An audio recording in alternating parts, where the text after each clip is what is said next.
And a very good evening, everybody. That was a strange start. Our computer's chugging away like something fierce. I didn't know if we were live or if we weren't, but I'm pretty sure we're off and running. So, a very good evening to you. It's Monday. It's a little bit after 9 o'clock. Welcome along to this week's episode of Team Tops. As always, we're live. Twitch.tv/Team Tops. We're live on Facebook at Team Tops, and we're live on YouTube tonight as well. And as always, I'm joined by my good friend Jason. Jason, how are we doing tonight? Doing good. Glad it's Monday. Had a really interesting night last night. If you watched the Mariners Angels game, it was a good one. Yeah, but not for the baseball. It turned into WWE at some point, didn't it? That's all right. Don't care. When you're a fourth place team, the AL West, you got to have a little fighting spirit into you. So, it was a good one there. I got to pull out all my Naked Gun references. If you haven't seen Naked Gun, there's a big fight between the Angels and the Mariners, and it was quite like that. And yeah, it was interesting. But you know what? First game I'd watched in weeks, and of course, I turned into a good one. There was some interesting social media content happened right after it as well, which if I'd known you were going to bring it up, we could have discussed. But well, let's bring it up now. Why not? Yeah, so there's a fan of a Cincinnati Reds fan who sort of follows our players when they move to other teams, and Jesse Winker, I believe is the Jesse Winker, the Mariners guy. He used to be a Red, so she had gone there to see Jesse Winker, and he got ejected, obviously, in his part of the fracas, and he signed a ball and sent it to her saying, "Sorry, I got ejected. Hopefully, you'll come and see another game soon." All that kind of thing, which was super cool. And the little girl had actually gone and seen another ex-Red, and I can't remember who it is, which is why I wish I had researched it. So it's Joey Votto. Was it Votto? Okay, and he got ejected from the game that she went to see, and he wrote her an apology baseball as well, said, "I'm sorry I got ejected." Blah, blah, blah. So anyway, it was super cool, very serendipitous. But the little girl's mum ordered a pizza from a local pizza delivery joint. No, it's not her mom. It was somebody else. I thought it was. I read something. No, not the same person, but yes, I know what you're talking about. Yeah, well, if you know the story, I'll let you, seeing as you're the Mariner guy, right? So another fan decided, you know what, like Jesse Winker's a stand-up guy. He got in the face of Phil Nevin for. If you haven't watched the game, basically what happened is apparently they thought the Mariners were throwing out Mike Trout Saturday night. They threw a couple of balls high and inside, didn't hit Trout, but Trout took offense to it. So the Angels decided to open with an opener. And didn't bother with the first batter, but the second batter they threw was Julio Rodriguez. They threw right behind him. Benches were warranted, right? That's it. They're there. All right, okay. You threw at Trout last night. We threw it. That should have been the end of the thing there. Next thing, first batter, Jesse Winker, boom, right in the ass. So it's just like, okay. So Winker was like, "What the hell? Come on, guys, this is over." Like that. And so like he was kind of like, "All right, are we done with this?" And then it was Anthony Rendon was talking trash from the dugout, because he's got nothing better to do with his broken right hand.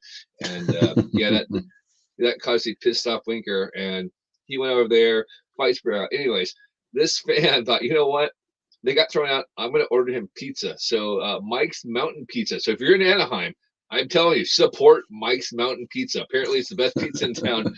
And he ordered a pizza, and then the delivery guy's like, "All right, where do I deliver it to?" And he's like, "All right, well, visiting clubhouse, Anaheim." And the guy's name's like Sandeep. And he's like, "Okay, well, it's been delivered. I mean, whether he gets it or not, we don't know." And so the pizza got delivered to Winker, and apparently it was really good.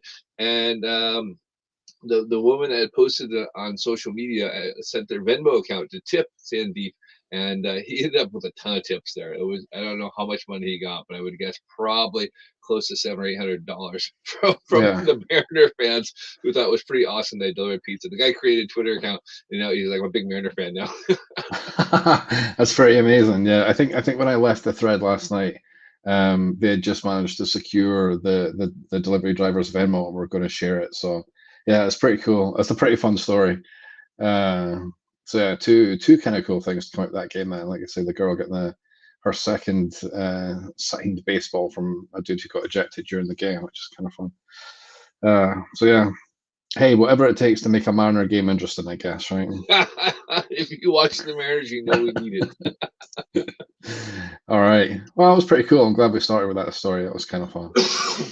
So yeah, we'll move into regular scheduled programming then with a little bit of news. It's been a bit quiet in the last week. This is the first week for a little while we've done two shows back to back. It's been a little bit quiet.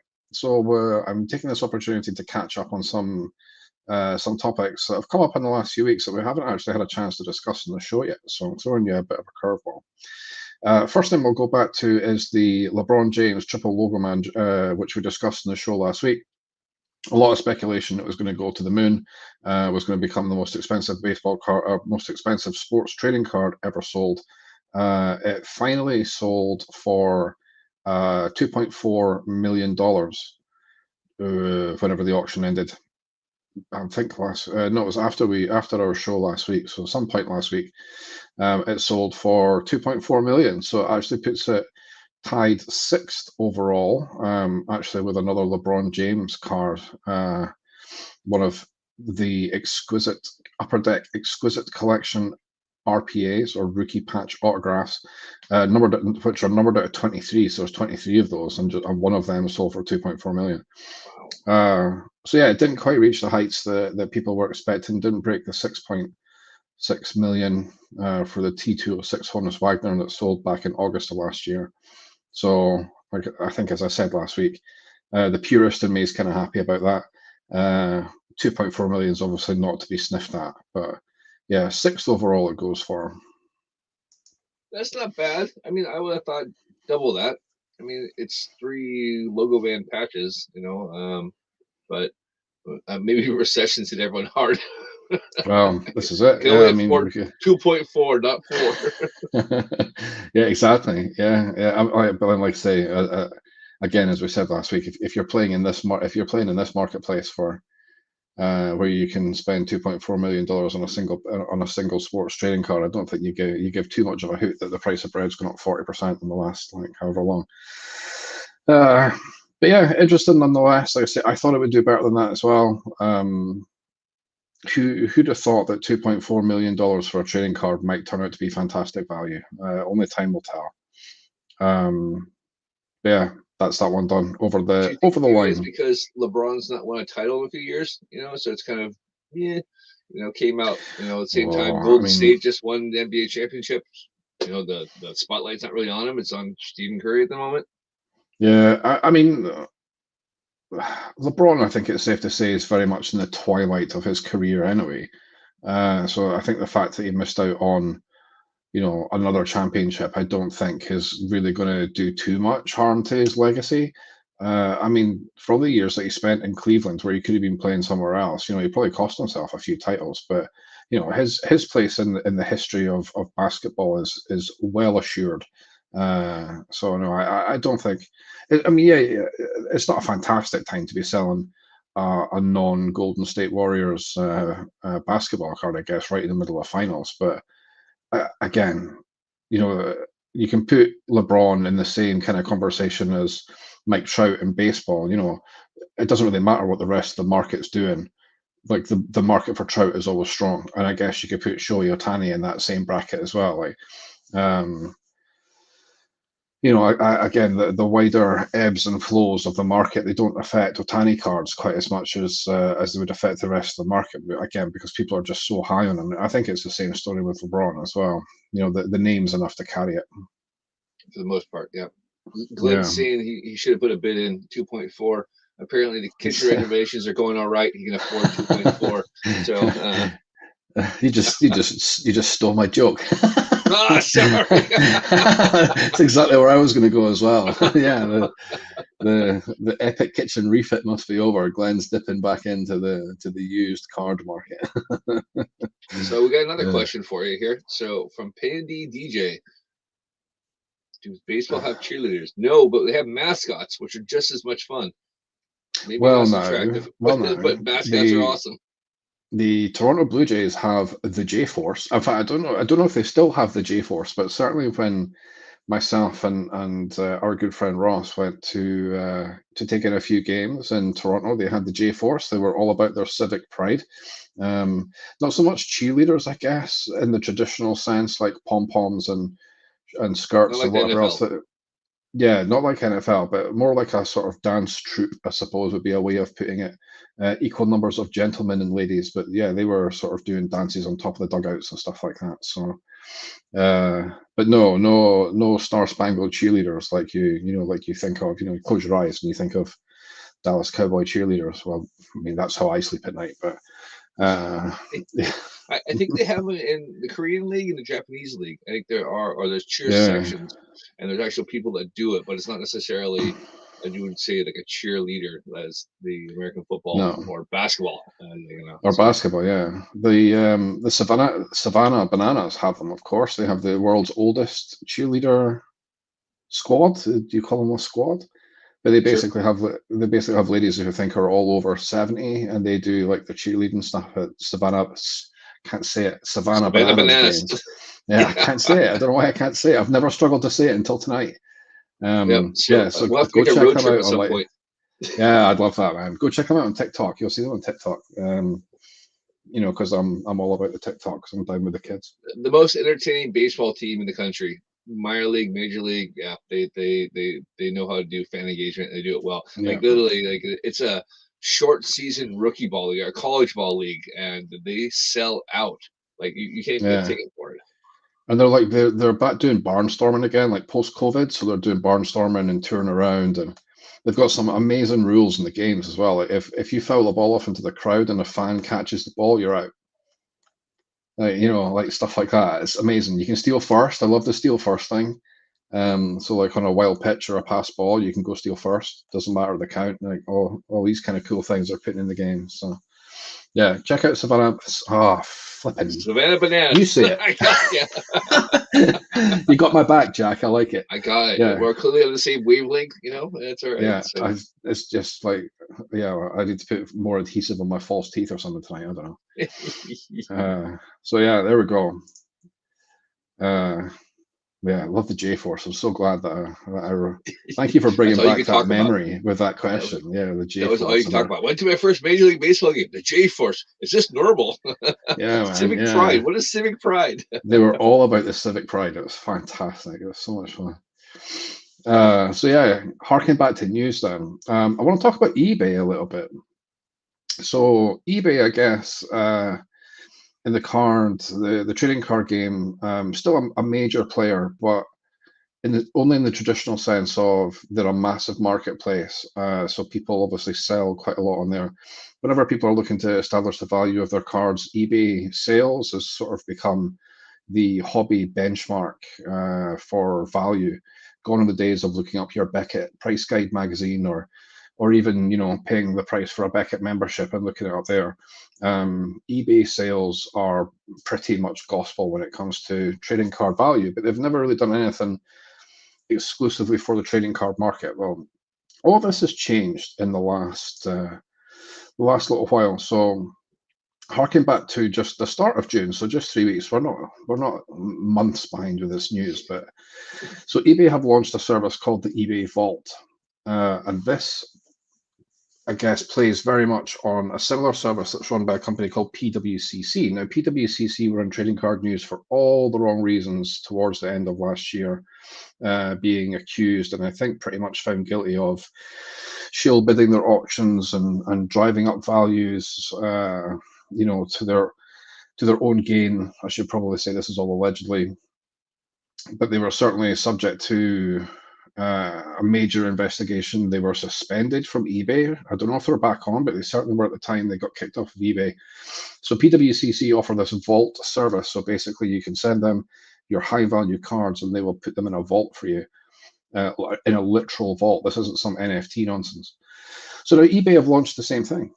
So their press release goes to say, today eBay, a global commerce leader that connects millions of buyers and sellers around the world, announces the launch of the eBay Vault, a 31,000 square foot, 24/7 secure, temperature controlled facility and digital marketplace for collectors.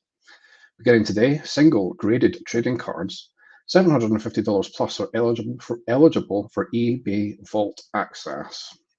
So there you go. So secure storage, all temperature control, and this is like real deal. This is like Bond villain stuff. You know, they've basically bought out bought a hollowed out volcano, and they've I was to say bought a mountain and put yeah, it they've there. basically put it in a mountain. Yeah, I can't remember exactly where the place is, but it's something very similar.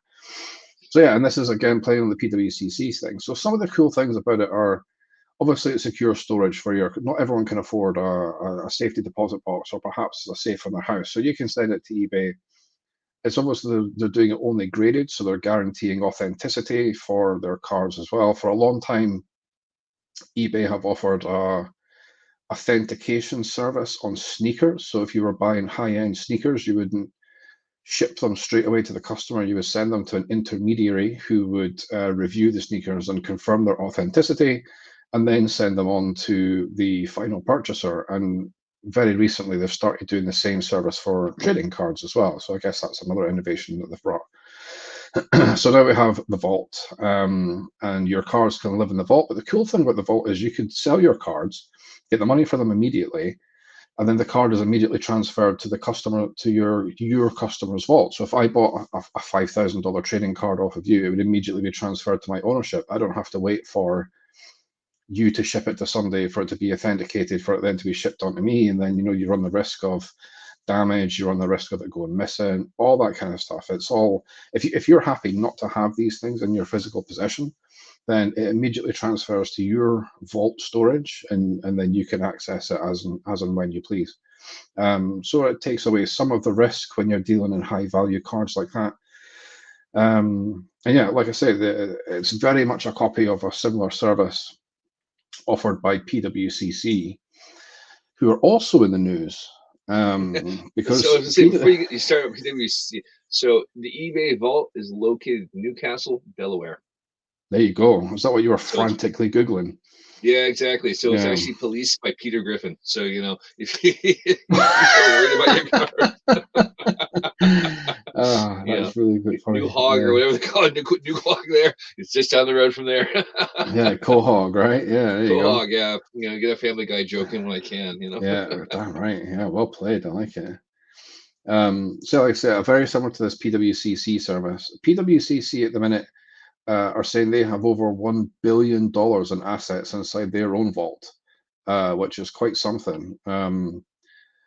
The PWCC says it now has over 500,000 assets stored in its Oregon vault. There you go, they're in Oregon, with a total assessed value of over $1 billion.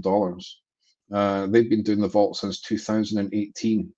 So yeah, there you go, and they have a picture of their vault, which looks very secure. So yeah, eBay copying PWCC, opening this vault service.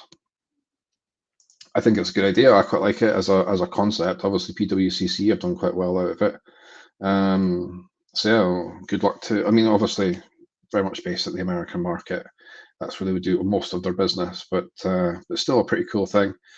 eBay branching out and copying PWCC, and eBay have also branched out and they've started copying TikTok.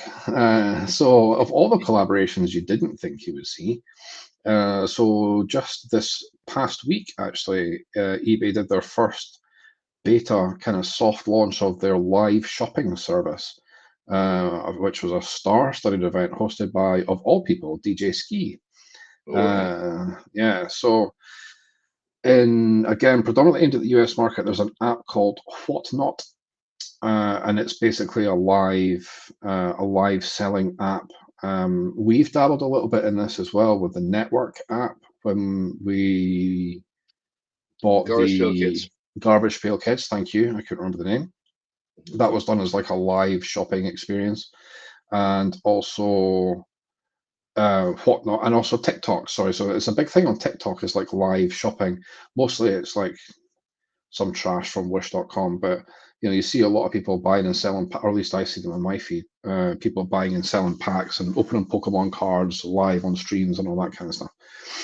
So eBay are now dabbling in this as well, and they've basically launched their live shopping channel inside their app. It started on the 21st, I think, so it would have been right before, the day before, actually, the show last week.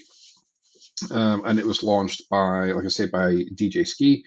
Coming up, they're also looking to. Where's the thing? They are going to be doing it live at the National. So Ooh, they're going to be nice. doing some of their live selling stuff there. eBay, as I'm sure, will have like a pretty massive stand and all that good stuff. So they're going to be doing their live selling service there. No news on who it will be, but a lot of the big hitters in the card space will be there. I'm sure DJ Ski will be there in some capacity. I think he was going to be there with PSA, or maybe that was a different Well, show he we'll was do there. a national show PSA. before it goes, since we're not going to actually be there, but we'll cover all everything there.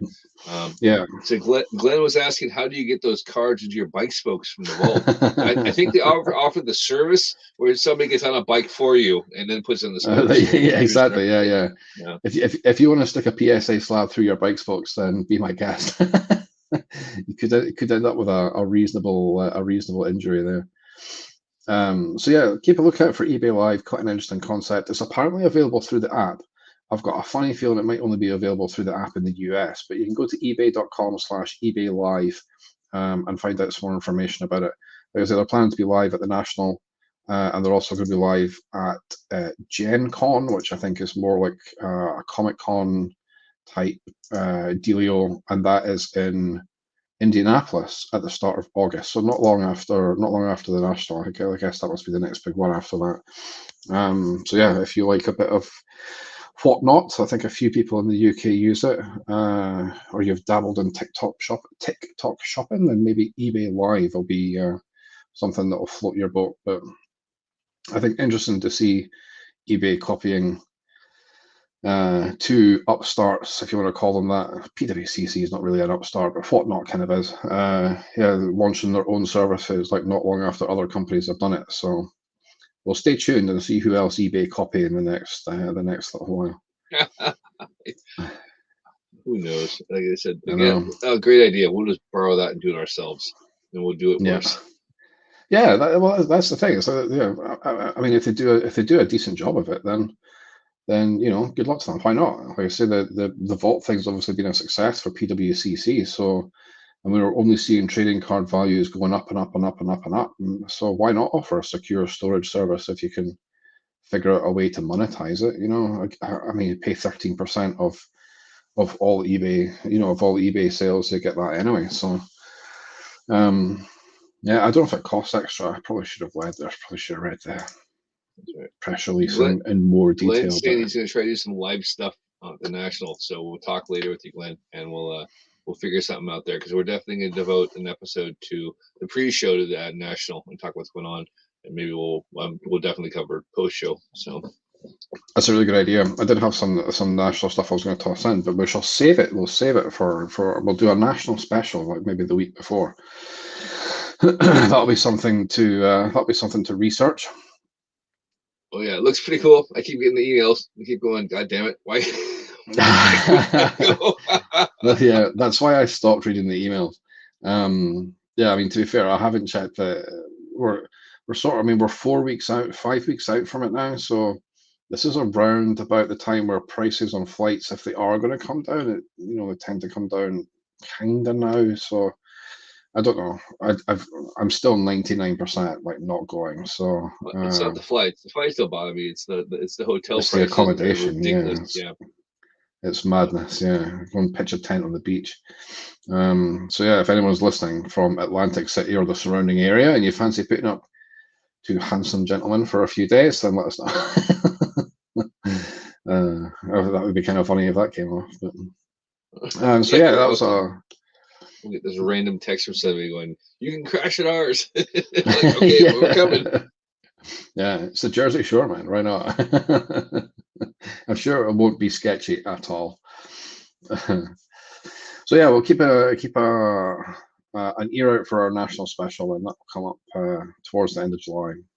That'd be kind of cool.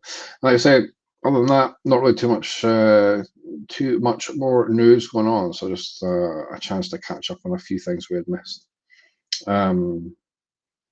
Yeah, talking of not very much news, that was pretty smooth. That was a pretty slick segue. You've been working on that one.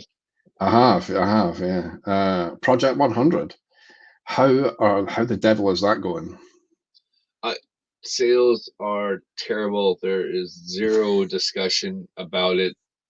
I'm not even bothering to advertise it in the shop because it's so bad. I like the cards. The cards are actually really cool, but everyone's tapped out, with everything there, and Topps is doing absolutely nothing to promote it. I really feel bad for the artists because here we are in the spring one, and it finishes tomorrow, and they've had, I think, 4 out of the 25 cards sell out. So um, who knows? Maybe they get wise, they take a break, rethink, and go, hey, maybe we should include those foils and one-on-one cards back into those because people will actually buy and chase those. Um, Nobody knows whether it's coming back. I kind of hope it dies off just because it's flawed. It's so flawed, and yeah, all the people I know that are collectors are like, I have zero interest in this. Like, the fun of me was going and buying a 5-pack and going, maybe hit a foil. Great, fantastic. But they haven't announced who the summer edition will be. No one knows when it's coming out. I've seen absolutely nothing about it. So yeah, it finishes tomorrow at like 4 o'clock, and hopefully see the back of that, and Topps learns a lesson. Not counting on it, but yes. Here we are again talking about Topps need to learn a lesson about something. Yeah. I just don't understand. It's like you see the last two, you see people clearly play. I mean, look how many people bought the party mantle chasing the Honus Wagner card. I mean, it's like, that's easy cash. You just have to go, great. People want a chase card. Why don't we put that in there? No, we'll just make the money ourselves. So they go, well, that didn't work out for you. Did you learn your lesson? Yeah. Can you make it interesting so people will actually go and buy cards? They don't publish the print runs, so nobody has any idea of just how many they sold. And they released a Shaq card. It was Chuck Styles, and who else released the Shaq card? I can't remember. And it was a 6-card Shaq set, same kind of idea as Project 100. But you could buy the APs. I don't know about the foils, but the print run on those were 250, 300 cards. It's just like, so that'll show you the market's gone. Like, the bubbles burst. We're not in 2020 again, and no one's got free cash to go buy 100,000 Griffey Shores. That's a great point. Yeah. I think you nailed it. Like I say, week one, it was sort of difficult to tell, but yeah, I think the sample size is big enough now, and you're absolutely right. Like, because everyone in the hobby loves the chase.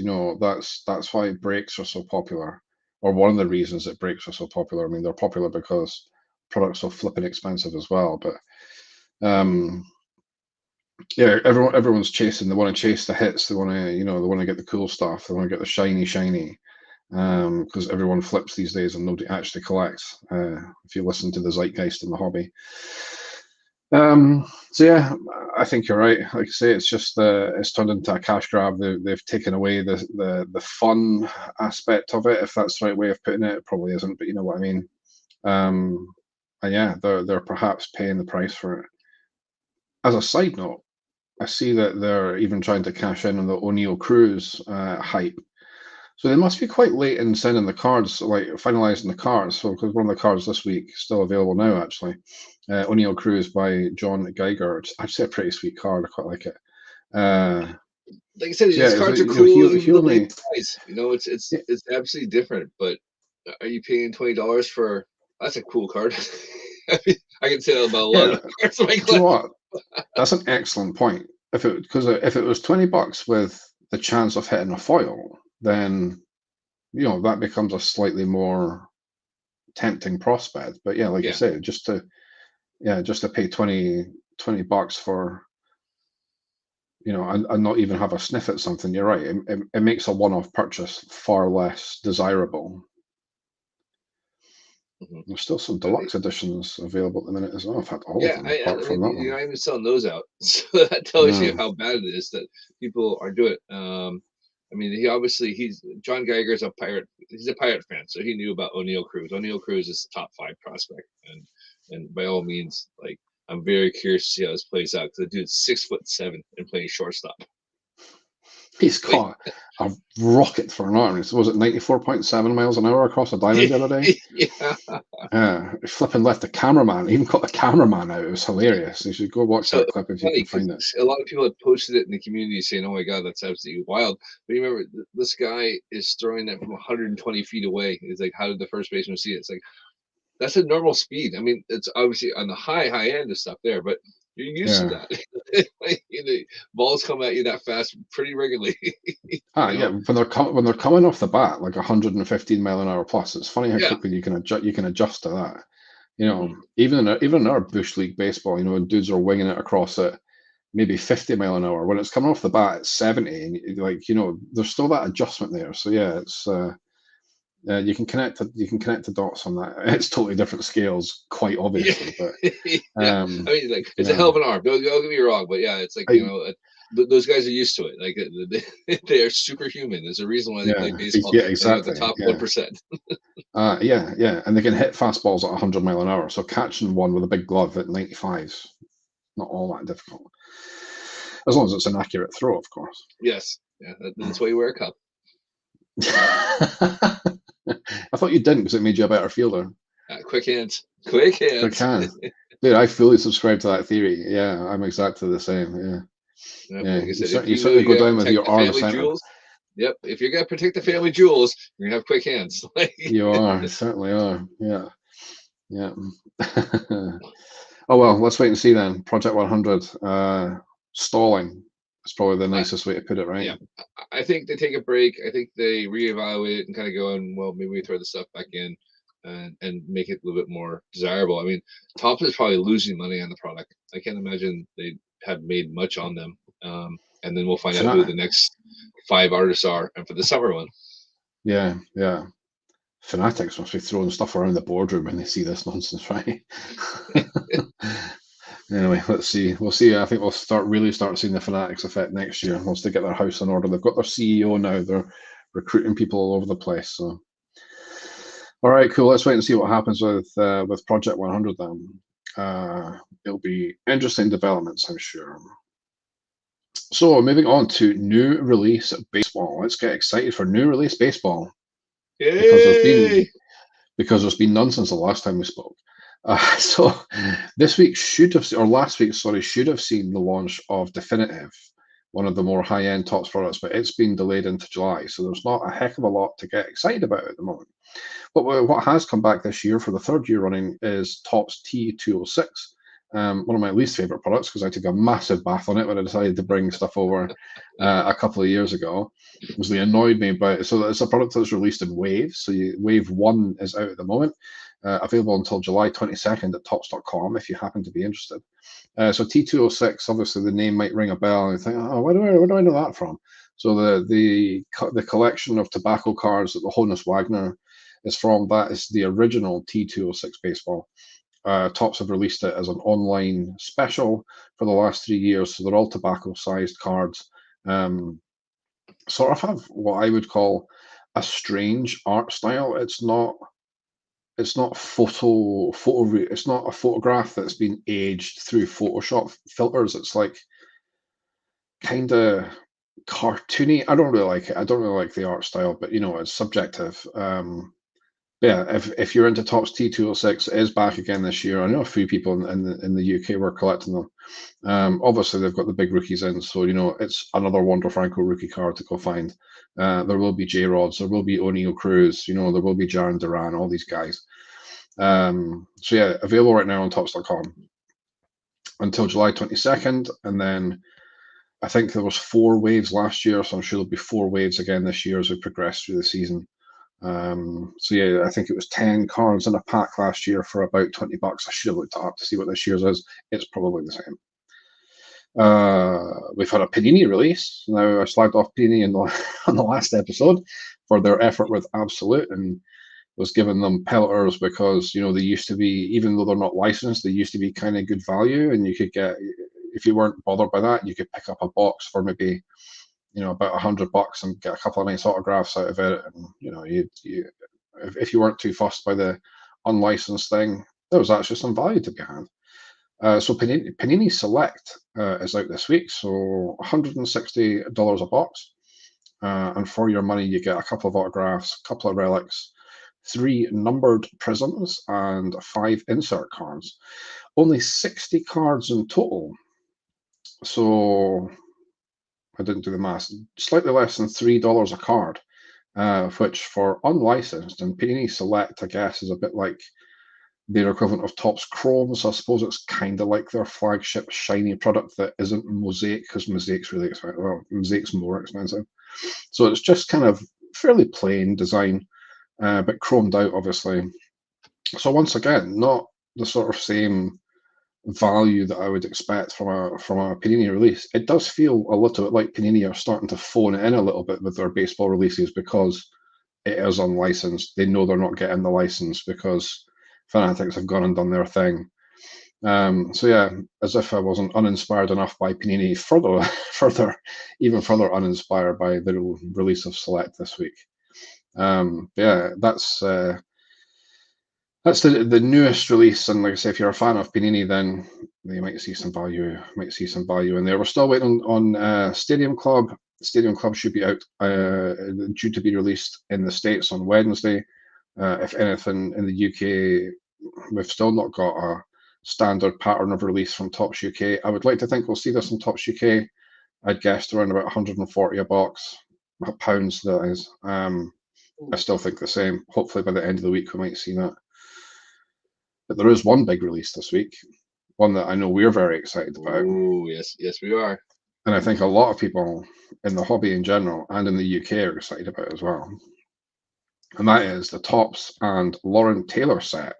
Wave 1 drops tomorrow, 28th of June, approximately 9 a.m. Pacific time, which is 5 p.m. UK time. Yeah, sorry. Yeah, good maths. Look at me. Yeah, you should even. I mean, I should know that off the top of my head. I know, right? Yeah, exactly. Geez, that's your time zone. My fingers. Yeah. You've got to take your socks off, or we'll start to worry. So yeah, so barely, just as we came on stream tonight, 5 minutes before the start of the show, Lauren's put a post on her Facebook saying, Wave 1, approximately 9 a.m. Pacific time, exclusively on Topps.com. Keep in mind, if the information you're looking for, such as cost, chase cards, checklist, etc., is not noted here, it's because I can't share it yet. Set your alarms with reminders. So there we go, 5 p.m. We don't have any other information at the moment. In her post, she's included a sneak peek of the box, and that has her self-portrait on the box, which is pretty cool. There's also a preview of her Pete Alonso card, her Tatis Jr. card, and her Mike Trout card. So those are the 3 that we've had previewed. Comes out tomorrow, 5 p.m. UK. Set those alarms. If you need help shipping from the States, contact Jason Wright. Yeah, I'll sort you out if you want some. But yeah, who knows how long this will be there? But yeah, I'm sure I'll buy a box or 2. Yeah, oh, definitely, yeah. It's interesting that she's mentioned chase cards without actually confirming if there are going to be any chase cards. So we don't know about autographs or anything that could be contained therein. I'm quickly scanning the comments on the post just in case she's updated them, but I'm assuming it's going to be like the Blake Jameson and the Keith Shore sets that they did. There'll be, the numbered parallels. There'll be a couple chase cards in there, or one-on-one stuff like that. There, I can't imagine. She's been working on it for a long time, so there's got to be some incentive for you to go out and buy it, other than you like the cards. The cards are cool. Like I said, if you look at the preview, the cards are cool. It's definitely in Lauren's style, and yeah, I'm looking forward to it. 6 cards per pack. Ooh. There you go. Just figured that out. Well, I just looked at a bigger version of the box that she'd share. And it says in the bottom, 6 cards per box. I know, look at me. I'm like Sherlock Holmes. So yeah, expect 6 cards in your box.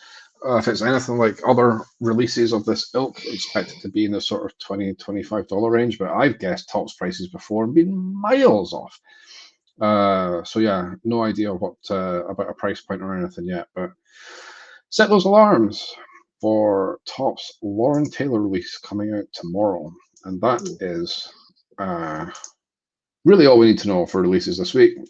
We're finally getting the Lauren Taylor set, and obviously we're quite excited by it. Well, it's getting close to 4th of July and everything like that there, so I'm sure they're busy at home getting ready to blow stuff up. Yeah, with fireworks, we hasten to add. Well, you never know. Yeah, you never know. You never know. Let's stay well away from current affairs in the United States of America at the moment. That doesn't feel like a fun podcast.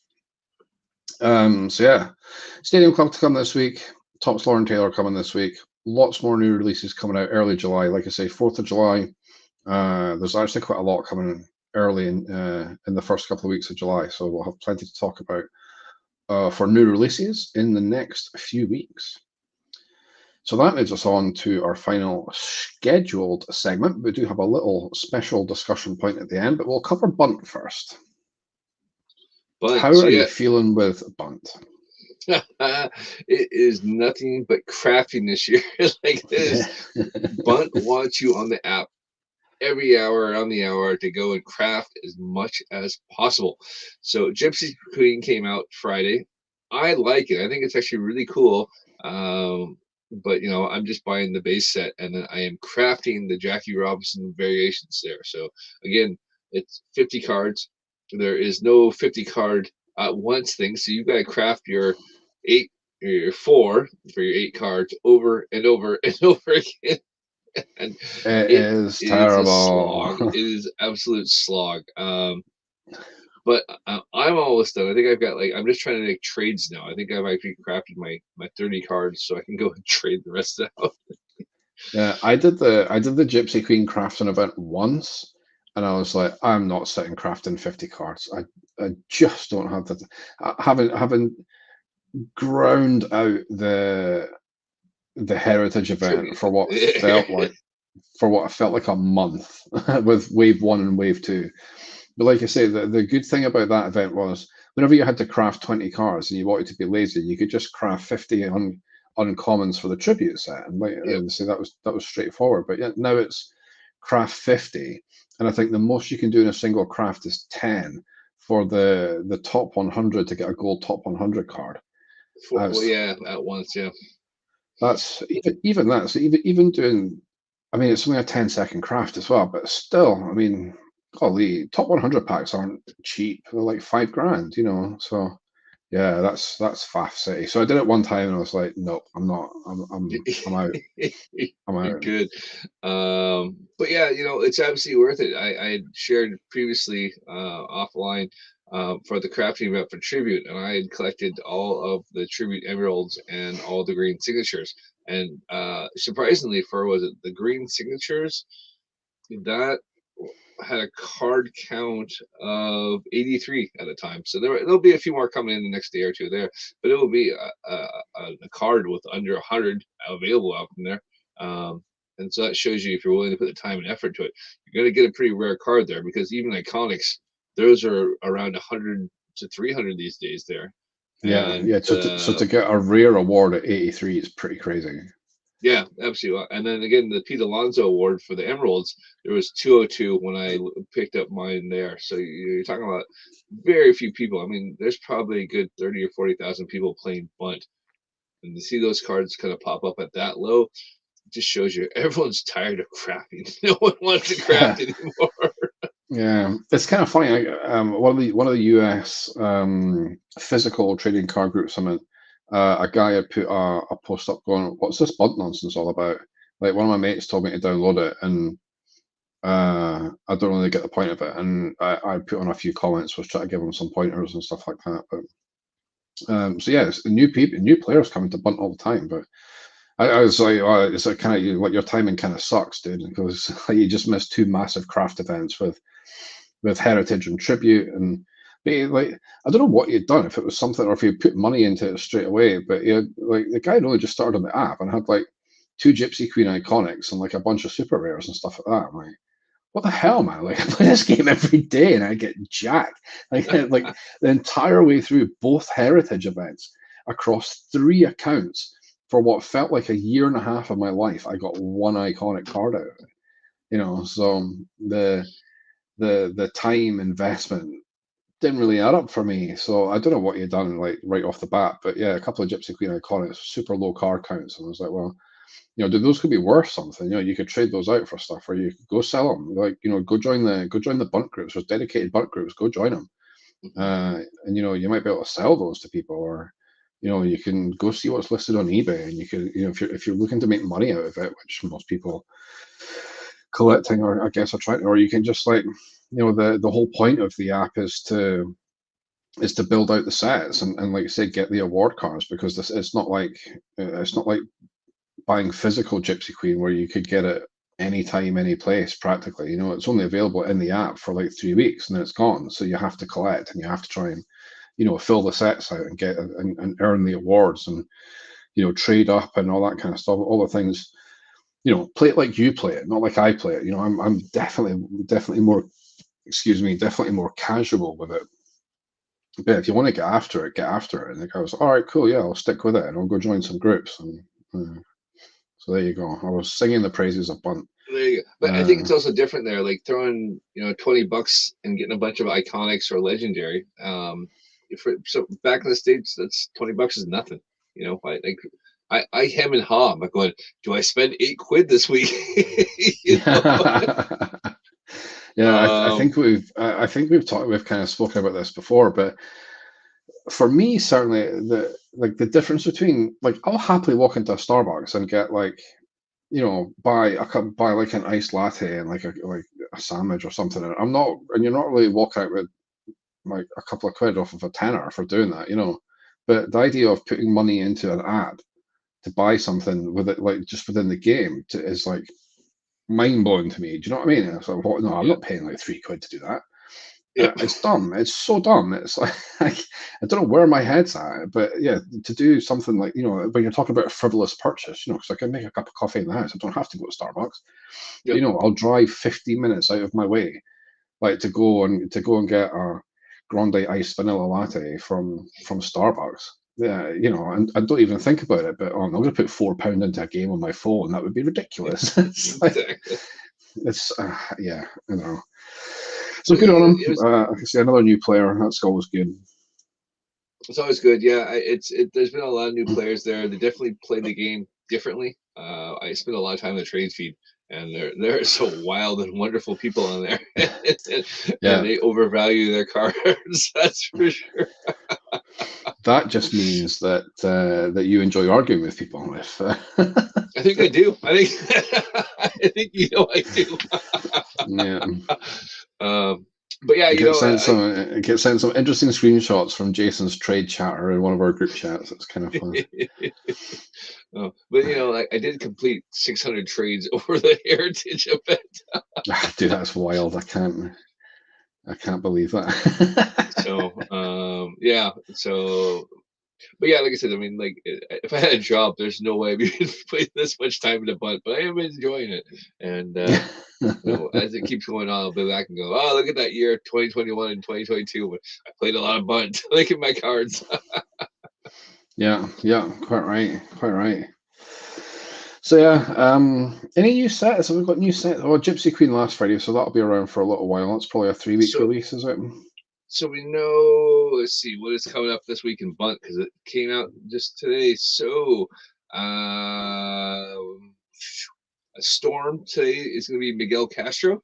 He's the Storm person there for the Yankees. The Relic tomorrow will be Ty France of the Mariners. Positional prowess. Now, I'm not doing that one, but it's right field. So that means Judge, Soto, and Betts. And then the rest of the bunt storm will be Josiah Gray of the Nationals, Alex Lang. I don't know who he plays for. Do you know Alex Lang? I'm assuming he's like a reliever somewhere. I know the name, but I can't place it. Yeah. Oh, I probably read out his name over the weekend because I returned to the world of box breaks for the first time in about I think it's been about a month since I did a break.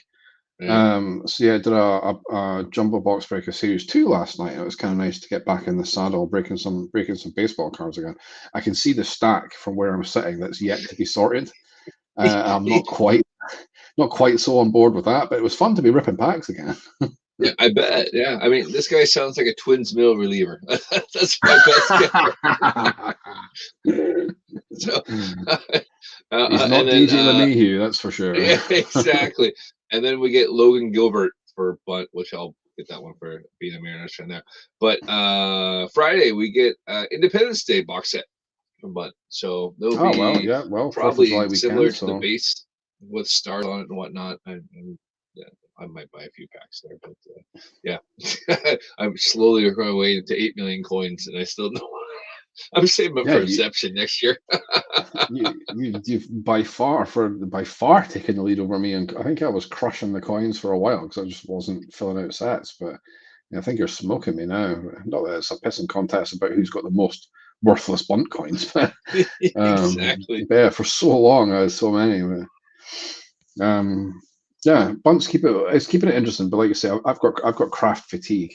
I've got event fatigue. I'm back to my usual holding pattern of I'll try and check in every day so I get my daily reward token, Mhm. and I'll complete all of the daily quests and make an effort to complete the weekly quest. The only weekly quest ones I tend not to finish are like 40 trades because I just can't be arsed. Like even sitting composing trades between my accounts just to get the trade numbers up, I just can't be bothered. So the weekly one that involves trading, I generally don't do. But So do you trade one and one back and forth? no, I just do one trade and then I Revise it. revise it. Yeah, that's the Yeah, word. Thank you. I just yeah, revise it. But yeah. even then, Okay. it's still a faff, It's a slog. It's It's a like total yeah, slog. for like 40,000 coins, it's like oh, I'll just pass by it. It's fine. Yeah. Uh, if there's enough dailies where I have to trade where I'll get close, then yeah, I will do it. But most of the time, I let the trade ones pass. And 120, or however many spins it normally is through a week, is it 50 spins or something a week? 40 spins a Sometimes week. Yeah. 40. Yeah, sometimes that can be tough if I'm only checking in once or twice a day just to like get my missions done. And usually I'll just smash them out, and then I don't go back. So I'll get my three. I'll maybe do three a day. So and that one's kind of tough because if you leave yourself short by the time you get to the weekend, when you actually have time to dedicate to it, then kind of screwed. There you go. Glenn's thinking He's a Atlantic. Tigers mid Tigers. reliever, but you were pretty See, close. Central Division. I was on it. Yeah, only slightly more relevant than the Twins, I would say, and I'm being very generous to Glenn there. Yeah, we should give a little shout out to Glenn actually to wrap up the show. He brought up a very interesting talking point, um, which I thought we could have discussed in the show. However, having seen all the comments uh, that have gone on his post in the Top Baseball Cards UK group on Facebook, I'm going to do a bit more research into it. It's maybe one to discuss next week, but it's quite interesting. So, Glenn's beef with Tops this week. Well, two beefs with Tops this week. One of them I share. So when we did the Series 2 break last night, an awful lot of the same cards coming out time and time and time again. Tyler Stevens, I think the dude's name is, middle reliever for the Yankees. We're on middle reliever show tonight. I'm pretty sure we pulled like 5 of his base cards last night out of one jumbo hobby box. We had 2 packs that were 2 out of the first 3 packs that were almost identical as far as base cards go. Different inserts in them, but the 2 packs were practically identical. I mean, there's 48 cards in a pack. That's a lot of duplicates to be getting right off the bat. Right. Yeah. We also got, this is the first time it's happened to me, I think, in all the breaks we've done, we actually got cheated out of our hit. So you're supposed to get an autograph and 2 relic cards in a Jumbo Hobby Box of Series 2, and we got the autograph and we got a relic card. We got a numbered relic card, which was a nice little bonus, but we didn't get the second of the relic cards. And I think that's the first time in all the breaks we've done that the advertised hits have not been in the box. Now, Topps has a process for this. You can fill out missing hit form on their website, and if they can, they'll get the missing hit out to you. So I'm going to go through that process, and we'll see if we can't find can't get our missing hit delivered to us. But if everything else with Topps, it could take a while for that to come through. So Glenn and I were kind of bitching a little bit about Series 2 last night. But the other issue that Glenn has, as a Detroit Tigers fan, is that Spencer Torkelson has his rookie card, or I think his first rookie card, in Series 2. However, it's not an official base card, if that makes sense. It's actually a short print of card number 658. But the base card 658 is Justin Bruihl, I think it is, Bruihl, of the Dodgers, and the short print of 658 is a Spencer Torkelson rookie card, which doesn't really seem to make too much sense. A lot of speculation as to why this might be. Some fantastic comments on the post that Glenn's put up on Topps Baseball Cards UK Facebook group. There does seem to be some precedence for this. Apparently Bobby Witt Jr. and J-Rod are in the same boat. They've done it previously as well in 2018 and 2019 with Gleyber Torres, Acuna, and Vlad Jr. So yeah, lots to chew over there. Like I said, I thought maybe we could discuss it tonight, but I feel like I need to go and research the history of this a little bit more. But yeah, as a Tigers fan, Glenn's very nonplussed to make it very difficult to get the Topps have made it so difficult to get the rookie card of one of the Tigers' top prospects there. eBay prices are kind of wild for people who have been lucky enough to find it. So yeah, it's a little bit more of an investigation, but I thought it was a pretty interesting thing. Glenn had asked for our thoughts on it, but like I say, I think I'm going to have to look into it a little bit more. But definitely something to discuss next week, I think. We'll discuss it next week when we've done a little bit more research and we can find out more and find out who else is on there, because we know of 3 at least, and we're in a Twitter chat. And they moaned about it, I think about a week or 2 ago when it first came out. So we'll do the research, and of course there's the whole Wander Franco card, mascot card. Wow, that was a Stramash, right? Yeah, that's an interesting parallel as well. The only thing I put it on eBay. Did he? eBay did. That's $55,000 for it. What? For the Wander Franco short print? Yeah. Wow. I can't remember. I don't think he's anywhere close to it, but yeah, he put it up on eBay. So I wonder if he's hanging out with our buddy Pardee Street Bets. Yeah, maybe. Yeah. I think he needs to wind his neck in a little bit there at 55K. But anywho,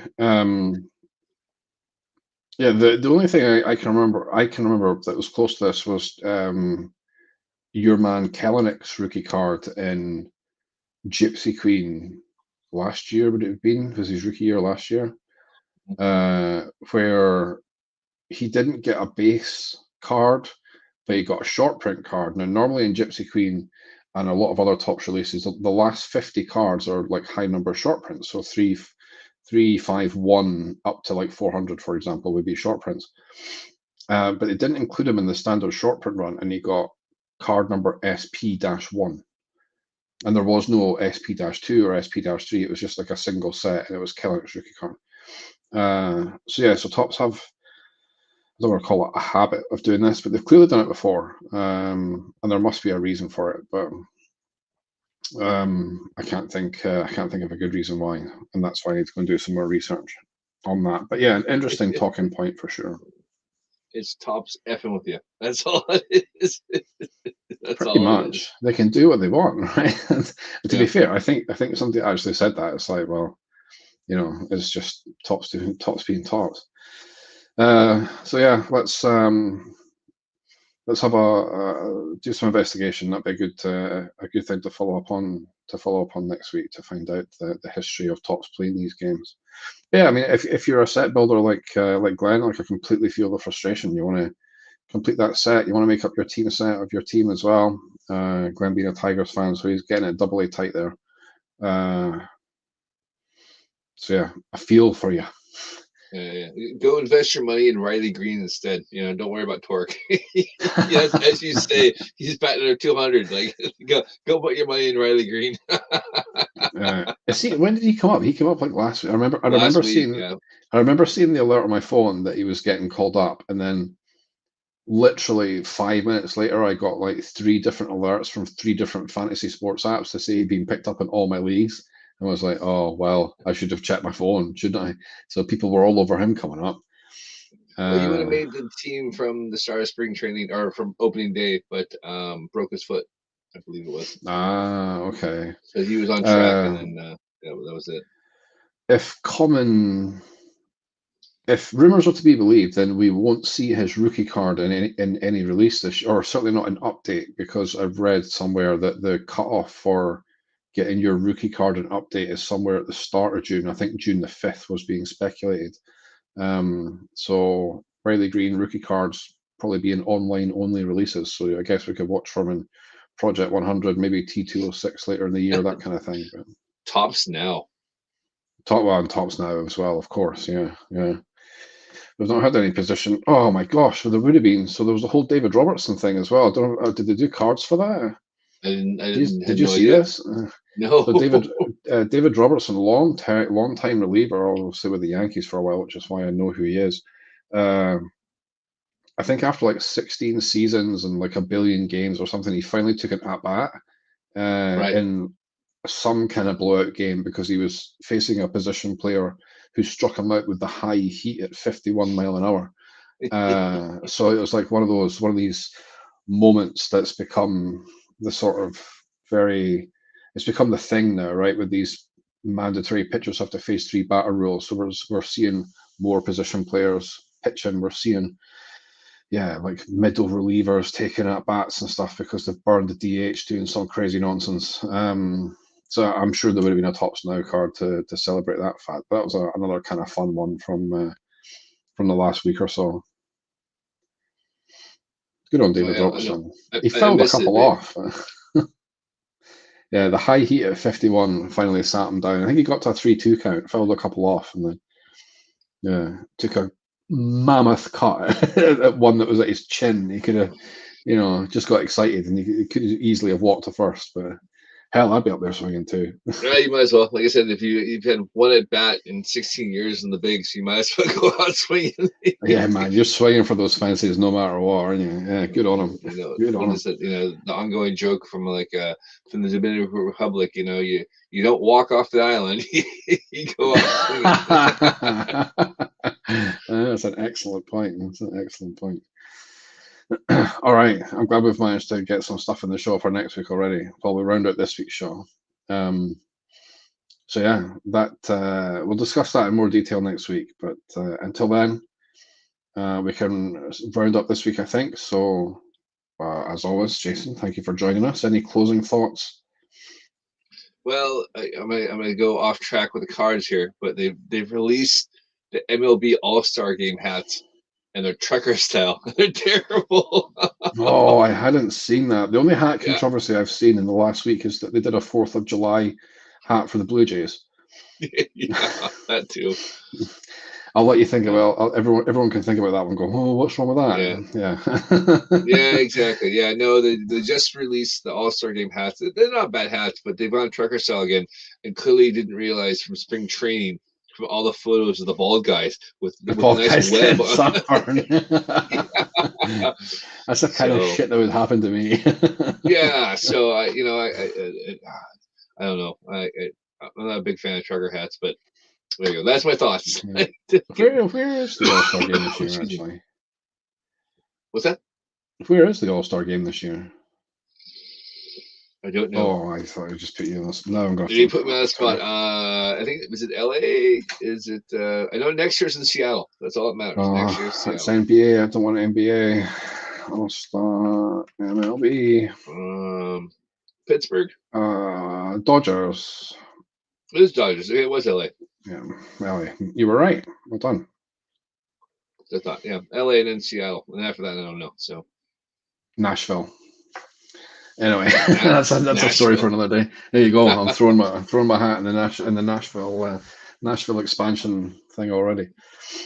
All right, All awesome. right. That's a great way to end it. At least it's not socks this time like it was last week. Yeah, exactly. We'll do the fashion update. Tea and tops now. Yeah. Yeah. Hey, it's a nice way to end the show. Why not? It's always there's always interesting things going on in the world of baseball merch. Maybe it's a spin-off. Maybe we need to consider giving it its own podcast. We can add it to the I would say pantheon of sliders, seltzers, and socks. There you go. It's not a bad idea. That's a good working title. I like it. We can add it to the Tea and Tops Media Group stable moving forward. That'd be kind of a cool one. All right, let's consider that, and we can maybe launch that soon. But while we work on that, we will be back next week, next Monday. Nice. Yeah, let's say we're going to do a show next Monday because it will be the 3rd of July. But yeah, show no, it'll be the 4th of July actually. So yeah, let's go for 4th of July special. So unless you're away eating hot dogs and blowing shit up, are you? Or I somehow feeling a little less patriotic this 4th of July. Well, that's perhaps understandable. So yes, yeah, let's say we're going to do a show next week in case until but we may change it. We'll see. Yes, so I'm in, but yeah, I'm doing the Baseball Scotland All-Star game on the Sunday. I'll be doing the live broadcast on there from the game. So me, obviously my other show, Ball Caps and Bagpipes, and me and John McKellar, my co-host, will be doing the live play-by-play for the game there. So that's my 4th of July right there. Oh, hey, just podcast, or are you going to Twitch it up or something? No, it'll be a live show. I'll give some more information about it there because we're working out the details, but it will be streamed live, and me and John will be broadcasting the game there. So. Oh, I never thought I'd see you as a play-by-play guy, but yeah, we'll see. I remember I did that first play-by-play in the UK 4 or 5 years ago. That's right. I do remember that. When we first started dabbling in live streaming the games, yeah. Yep, we were the first person to do that, and had a very pleasant day with a 6-pack of beer and a comfy seat, and got a little loose towards the end there. Yeah, I was going to say, I'm pretty sure that's not how Bob Uecker did it, but it certainly was in Bull Durham. So yeah, no, Harry Carey. That was, if you ever watched the Harry Carey broadcast, but in the 7th inning, he was doing pretty good. I know, seriously. You go listen to a couple Cubs games. You listen to the 1st inning, and you check in about the 7th inning. There's a reason why the 7th inning stretch was pretty raucous. That's phenomenal. Oh well, let's say we're doing a show next week. Then that may change at short notice, but with it being the 4th of July, we can. But yeah, let's keep it on the slate for just now. This week's show will be available as a podcast on Spotify, Apple Podcasts, wherever you get your podcasts from this Wednesday at 9 p.m. And yeah, until then, take care of yourselves, take care of each other. Have a fantastic 4th of July weekend if you're doing anything. If you're in Scotland and you don't have anything else to do, head along to Glasgow. Whose field is that? Tollcross Park. Tollcross Park. Tollcross, but I can't say Savannah Bananas, and you can't say Tollcross Park. Tollcross Park. Yeah, this is not Tollcross today. Park in Glasgow next Sunday. I'm presuming it is. Yep, Sunday. I think. Yep. 1 o'clock. I don't know yet. I'll know by tomorrow night when I do my show tomorrow night. So yeah, I think it's 1 o'clock. Go follow Ball Caps and Bagpipes. Go follow Baseball Scotland, and you'll get all the information. So yeah, hopefully you get a nice day for it. And yeah, go along and watch the Baseball Scotland All-Star festivities. That'll be quite cool. And yeah, until then, we will see you next Monday. All right, guys, have a good one.